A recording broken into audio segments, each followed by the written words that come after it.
friends, I shall now take you with us on an expedition into the wilds of Africa and endeavor to impart something of the thrill and wonder with which we beheld the marvels unfold. Opening on a cheery note, we first see the passengers on the steamer from Mombasa whiling away the time.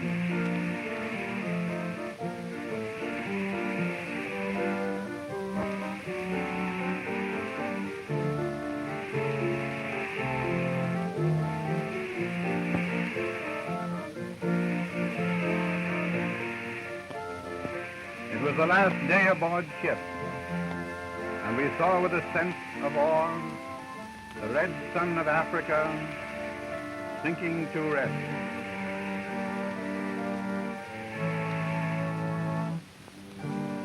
Next morning at Mombasa, the doorway to the land of strange places, people and things, Africa.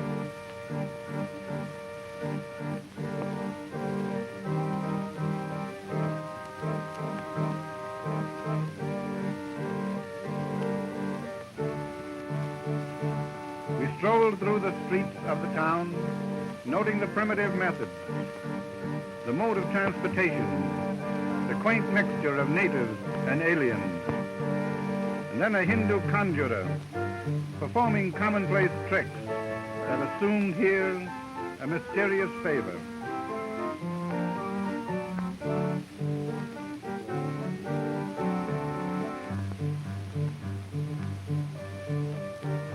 The wise boy, he knows how it's done.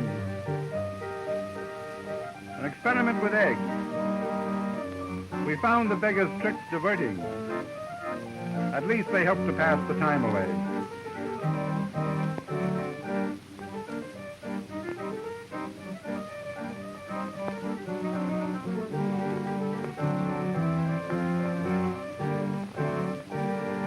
Two shy little members of the audience. The old cup and ball trick, but with eggs. Also chickens. Watch him tear them apart and make two out of one. Rather clever, we thought.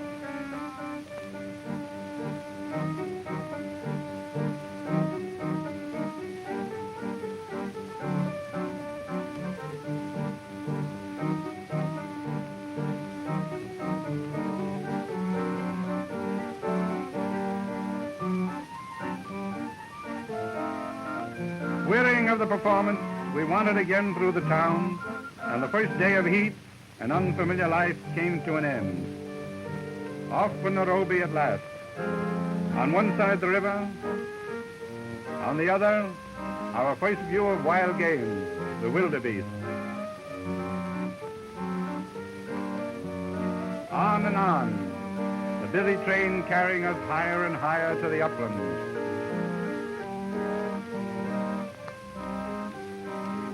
Sable cows, we found they were as speedy as they were awkward.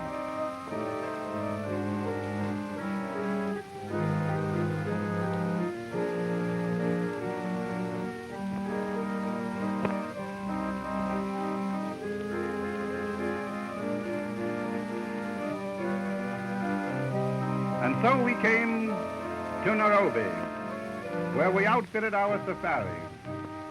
Now a bustling hive, but 30 years ago, just a trading post in the wilderness. Primitive customs, a town of strange mixtures, modern hotels, native huts, unlike any other community in the world. The heat played havoc with our film, as you will observe.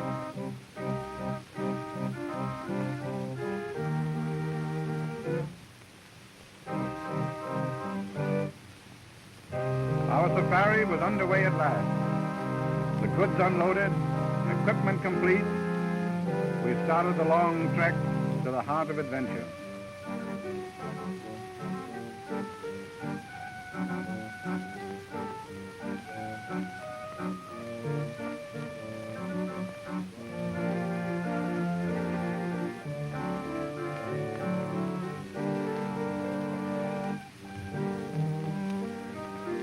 Our wagons had 4 wheels,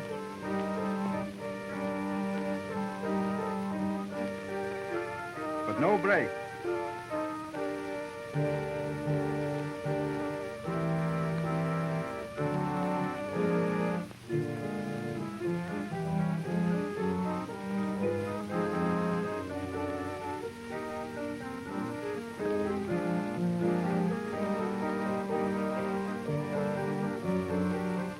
Ingagi is 4.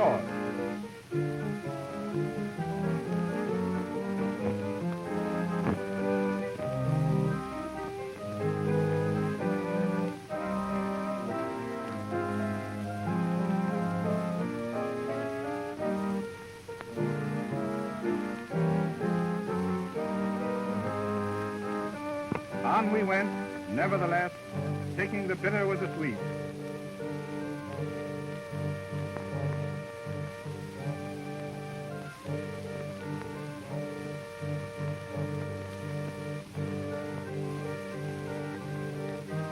But we were a bit soft yet, and decided we had enough for the first day. So we pitched camp.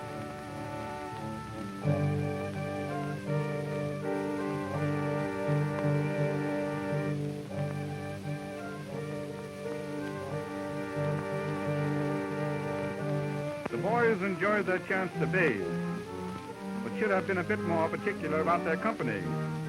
Somebody yelled crocodile, and there was a scamper.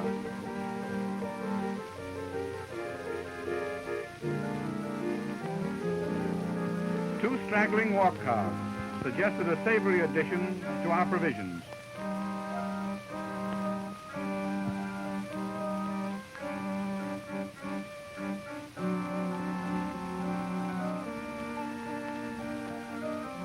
I missed.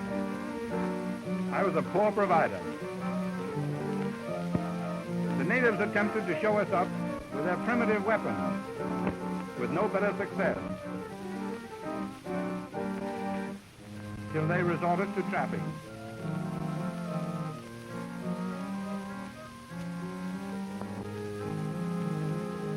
The following morning, we were told of a man eating crocodile in the neighborhood that had developed an annoying appetite for dark meat. He had recently devoured a woman from a neighboring tribe. We saw one of the beasts on the bank.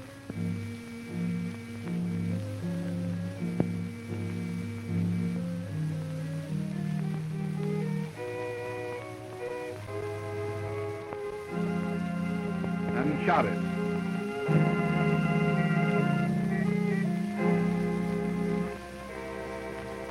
A post-mortem disclosed he was the very one we were after.